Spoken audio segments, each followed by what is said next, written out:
Mari kita melanjutkan pembahasan kita dari Ibrani pasal 7 ayat 23, kematian yang menghalangi.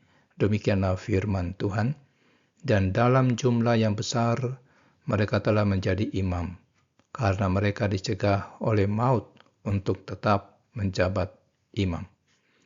Pernahkah saudara melihat sebuah perusahaan yang terus-menerus mengganti karyawannya? Pasti ada yang salah dengan sistem mereka, bukan?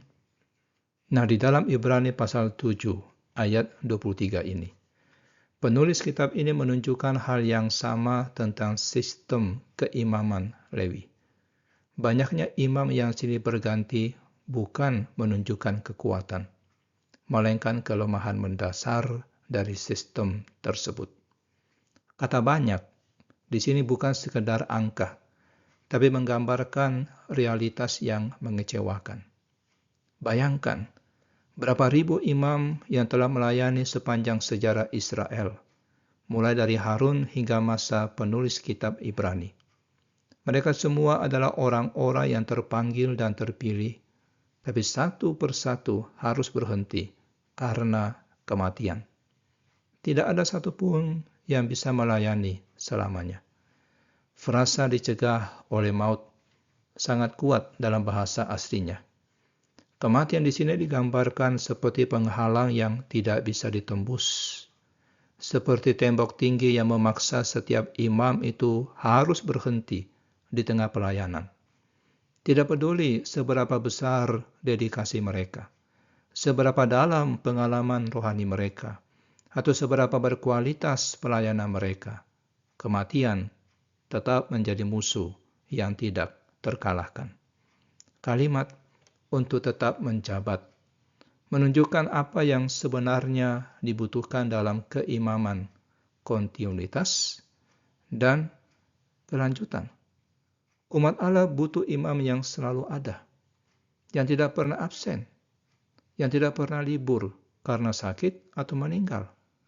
Mereka butuh seseorang yang bisa dipercaya untuk menangani dosa mereka kapan saja, tanpa khawatir iman tersebut tiba-tiba tidak ada lagi. Saudara, masalah ini bukan hanya soal praktis, tapi ini masalah teologis. Jika imam terus berganti, siapa yang menjamin kesinambungan pelayanan? Bagaimana jika seorang imam meninggal di tengah proses pendamaian yang belum selesai? Siapa yang akan menyelesaikan doa syafaat yang terputus?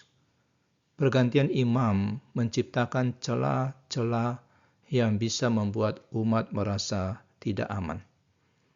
Lebih jauh lagi, kematian yang menghalangi para imam ini sebenarnya mencerminkan kondisi seluruh umat manusia. Kita semua dicegah oleh maut untuk menyelesaikan rencana dan tujuan hidup kita. Berapa banyak mimpi yang tidak tercapai karena kematian?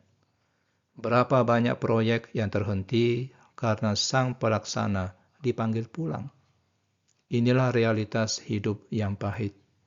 Kematian selalu menjadi titik akhir yang tidak bisa kita tawar.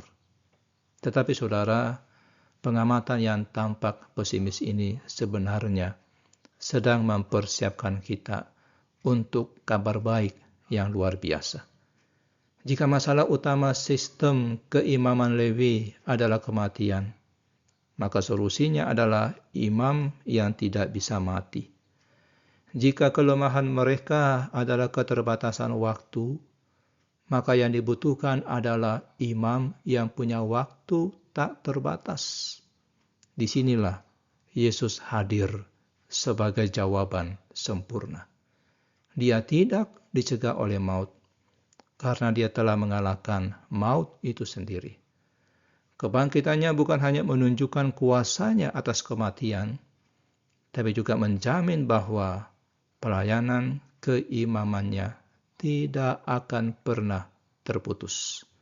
Tidak akan pernah ada pengumuman Imam Yesus sedang tidak bertugas karena meninggal. Itu tidak pernah ada. Kebenaran ini memberikan rasa aman yang luar biasa bagi kita. Dalam hidup yang penuh ketidakpastian, di mana orang-orang yang kita andalkan bisa tiba-tiba pergi. Kita punya imam yang tidak akan pernah meninggalkan kita. Ketika kita berdoa, kita tidak perlu khawatir apakah ada yang mendengar. Ketika kita jatuh dalam dosa, kita nggak perlu takut. Tidak ada yang mengadvokasi kita di hadapan Allah. Selalu ada Tuhan yang menjadi pembela kita di hadapan Allah. Selalu ada Kristus yang mendengarkan doa kita. Mari kita berdoa. Tuhan Yesus, terima kasih karena Engkau adalah imam yang tidak pernah dicegah oleh maut untuk bisa tetap melayani kami. Kami bersyukur bahwa kebangkitan-Mu menjamin pelayanan-Mu yang tidak terputus. Ketika kami merasa tidak aman karena kehilangan orang-orang yang kami kasihi, tolong ingatkan kami bahwa Engkau tidak akan pernah meninggalkan kami.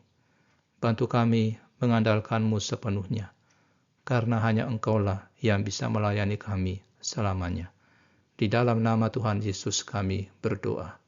Amin.